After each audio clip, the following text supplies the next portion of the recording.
getting much clearer nowadays. We have internet access, we have social media. We can talk to people on the other side of the world. We also get information from people on the other side of the world. We know how to make the world better because we learn from other people. We learn that we eat less meat, we can drive electric cars to make the world a little bit better. We can put down the aircon, maybe not in here, but you can put down the aircon to make the world a little bit better. But isn't it strange, and you probably agree with me, that we surround us by single-use plastic every day. You know, in an average supermarket in Hong Kong, I counted, it's around 1 million kilometers of standing plastic staring at us every day. So if you put all these packages behind each other, it will be around 1 million kilometers. Isn't it also strange that we are willing to pay over 1,000 times too much for something which actually runs from our faucet at home? I'm talking about tap water, or in Hong Kong, filter tap water. We are willing to pay a lot for this. We even take it from Europe, from the forest there, or from Fiji. Did you know that 25% of the Fiji people live below poverty and hardly have any access to clean drinking water? Did you also know that around 1.3 million bottles are used in Hong Kong every day? 1.3 million bottles. That's really a lot. Most of it will be burned or end up in landfill because there's hardly any recycling in Hong Kong. But a lot of it will also end up on the shores of Hong Kong. I closely work together with the Hong Kong cleanup, and I know it's a mess on Hong Kong beaches. Of course, there's also nice beaches, but those have been cleaned up already for a long time. It's nice to clean up beaches, or it's not nice to clean up beaches, but it is a possibility to clean up beaches. But that's only a tiny percentage of actually what is floating into the ocean. Talking and being in this environmental business for a while, I discovered a documentary from Chris Jordan, and it actually explains what's happening to all this plastic which doesn't has to be cleaned up from the shores of Hong Kong or other places. It ends up on 5 places in the earth, in giant gyres, so-called plastic soup, and there it all gathers around. And it will touch the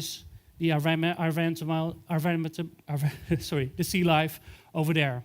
And I just want to show you a little tiny piece of this documentary to get an impression of what this plastic does to our environments.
Do we have the courage to face the realities of our time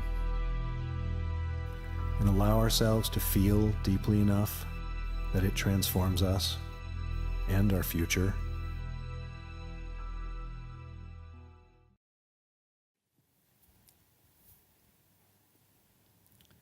It's not nice to look at. Every time I have also troubles to start again with my presentation. You're kind of lucky you only have to look at it once, but every presentation that I give, I have to look at it again. So it's kind of a trouble for me. But it's, what I said, it's not nice to look at, but it's reality. It's far from away from home. It's just above Hawaii in one of these gyres. But it's happening at the moment, and it's affecting us. So then I thought, 3 years ago, when I saw a documentary just like this, I had to do something about it. But yeah, who am I in this big world with this big environmental disaster to change it? Do I stand on the barricade and shout out, don't use plastic bottles? I'm not a person like that, and I don't think I can make it in that way. So I decided to do something about it and start my social enterprise and actually look for the perfect bottle for drinking water. Yeah, I'm not a designer and I'm not a producer, so it's easy to say to make this bottle. But so then I sat down with 25 other entrepreneurs and we figured, why don't we ask the Dutch public? We have excellent designers in Holland. Dutch designers, please make us the perfect bottle for drinking water. But this bottle has to be special. It has to replace all the other bottles and it has to be an alternative. But also it has to be a messenger. So it has to be a very nice design. It has to look cool. But you have to tell a story also. We're talking education today. But I wanted to have some piece of a bottle which does the education itself. And yet, we found it. We call it Dopper. It's a unique design bottle by a Dutch designer, Rinke. And it's sustainable. You can use it for a long, long time. You can clean it very easily. And the nice thing about this model is that if you walk on the street, or if you are at the office, or at the gym, people will ask you, what is it? Because it looks kind of strange. And if they ask you, you must answer something. You don't say it's just for sports, probably. You bought it because you're part of this mission now. And you're going to tell the story where it's for. So actually you're educating people at the same time.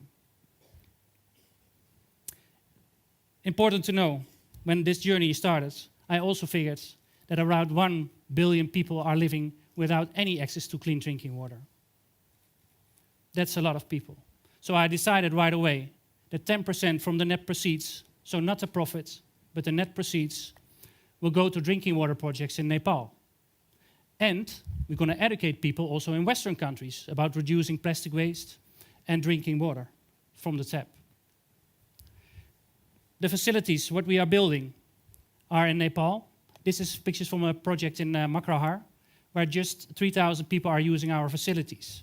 Not only drinking water, but also toilets. And also there, we teach people about education, about social hygienes, and we teach the men on plumbing how to maintain these facilities for the rest of their lives. Not only in Nepal we are teaching the people, but also in Western countries, as I said.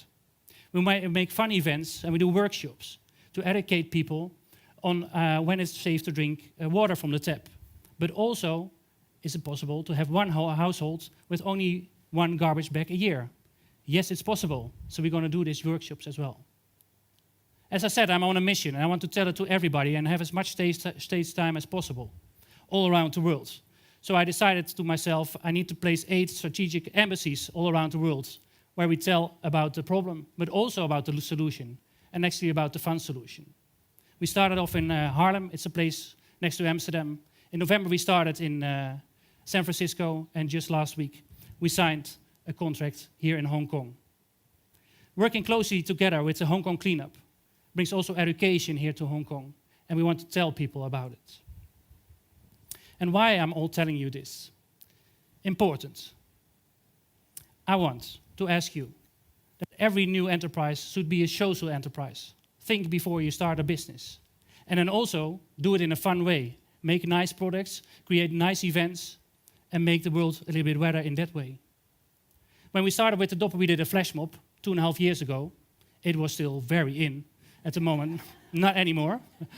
But there's more. We made also a trash concert. That's also fun. You sing along with trash. That's fun. And at the moment we are cruising around the world with this giant wave made of rejected plastic bottles.